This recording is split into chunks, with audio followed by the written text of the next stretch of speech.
Grace and peace to you, brothers and sisters, in the name of our Lord Jesus Christ.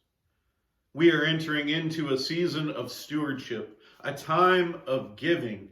But first, I want to give thanks for your time, your talents, and your gifts. And as you prayerfully consider how you might invest in our community through those same offerings in the coming year, I'd like to share with you for a moment just a few of the stories of what your offerings have made possible over this past year. And I hope you enjoy. How has interfaith strengthened your sense of connection to the community? Interfaith has given me the opportunity to go out into the community and serve the people that we live with every day, the ones who don't have the opportunities that others have, the ones who are in need, the ones who, for some people, have been forgotten about. So we go to those homes and we take food boxes to them, and sometimes we're the only people that they get to see, so we get to bring God to them. So this is our ministry through Calvary Memorial and through Interfaith, and because of having the opportunity to do this, I've managed to learn more about my county, learn more about my people, learn more about my community. The Backpack Blessings Food Ministry offers so much positiveness in the operation of this ministry. I am forever grateful to Calvary and to those who contribute. Living in this world where hope seems very hard to find nowadays has made, it's quite different when you're operating Backpack Blessings. Because we run into love and compassion, and we see the humbleness, and we know that hope is there. Now, although Calvary Memorial has not come together as a congregation in several months within the walls of this church, it has, however, been very active in many of the ministry programs that we do here. Backpack Blessings is not the only ministry that we have going on. There are many others. But I do want to stress that there is hope through our giving and our compassion to others. Thank you. For almost 3 years now, I have led the Greene County Grief and Loss Support Group with the support of our church, Calvary Memorial United Methodist Church.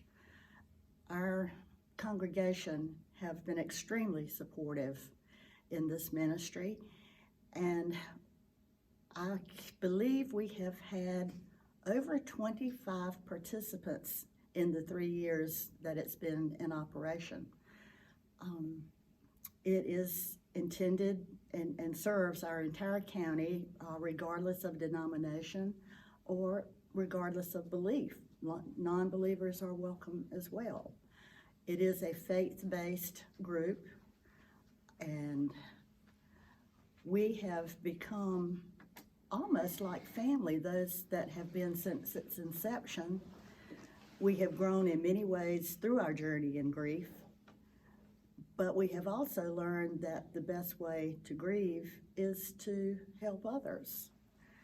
And in doing so, we were never more aware of this than when COVID-19 presented its ugly self. And we felt the need to reach out to particularly our older population who were homebound and were really struggling. So from our grief support group grew another little group called the Joy Riders.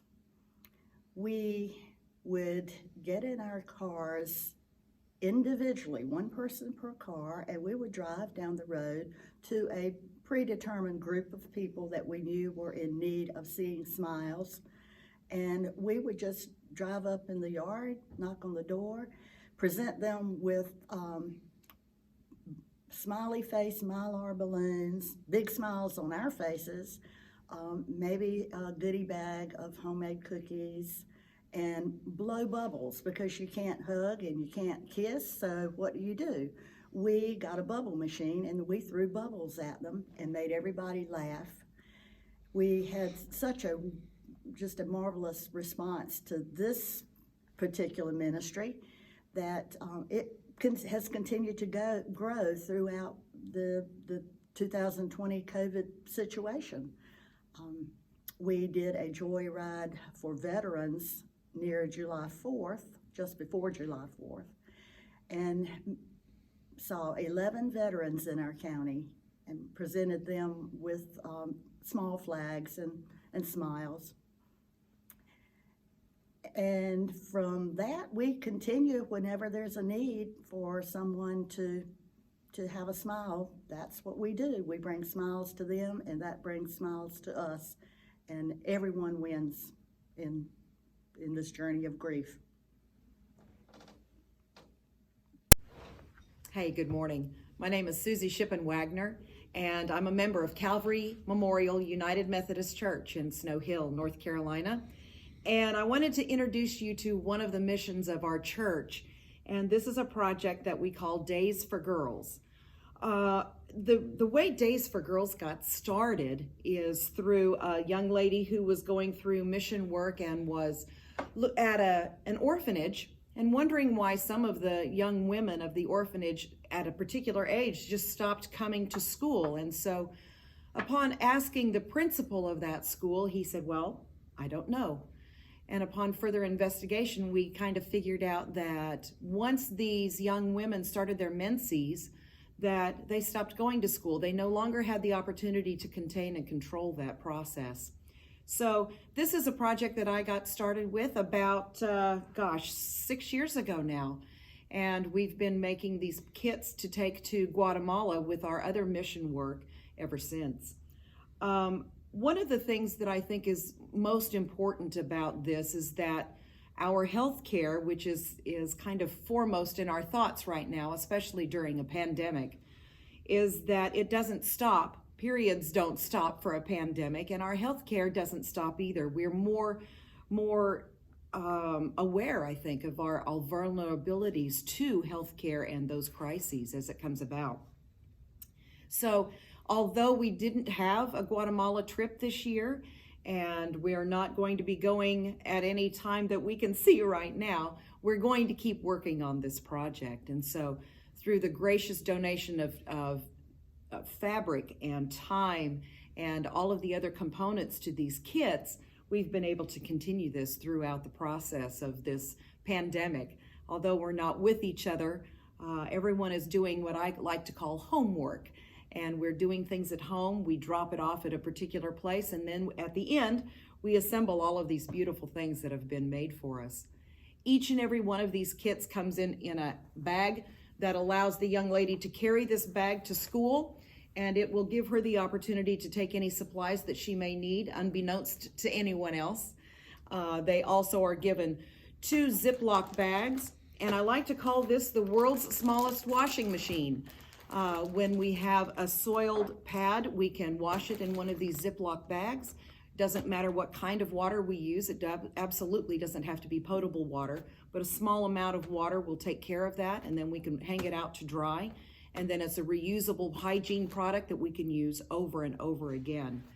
Each one of the young ladies is going to be given a bar of soap as well as a washcloth. There are written instructions in their native tongue, in either Spanish or Somali or whatever the native tongue may be.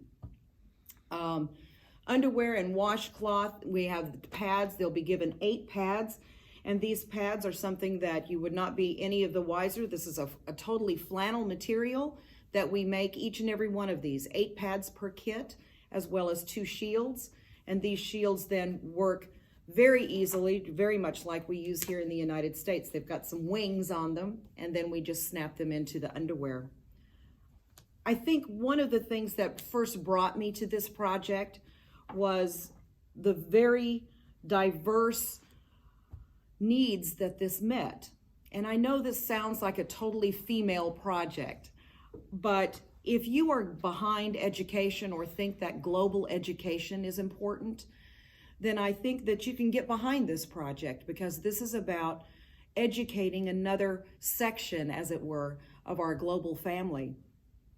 If you're about the nature and about what we're putting into our landfills right now and taking care of our health, of our climate change and all of that, none of this is going to go to waste. All of this is going to be used over and over again. We're no longer contributing to the pollution of that country or to a landfill in that country, if it so exists. If this is something that you can get behind for women's health care, then obviously this is going to be something that we can get behind, a project that addresses that issue immediately. If you're about the global GDP of that country, you can look at the statistics globally and see that any time that women are empowered, educated, and allowed to do the same things that men are allowed to do, then the national GDP of that country goes up. So if you can get behind a national GDP, then you can get behind this project as well. There's lots and lots of things that on a global perspective, this project meets. And so I'm so very grateful for the people of my church that have come forward and volunteered their tireless time and all of these products and all of their sewing skills. And we look forward to doing this project day after day and week after week. So I thank you for listening to my Days for Girls talk, and please let us know if you'd like to help us in any way. Thanks so much.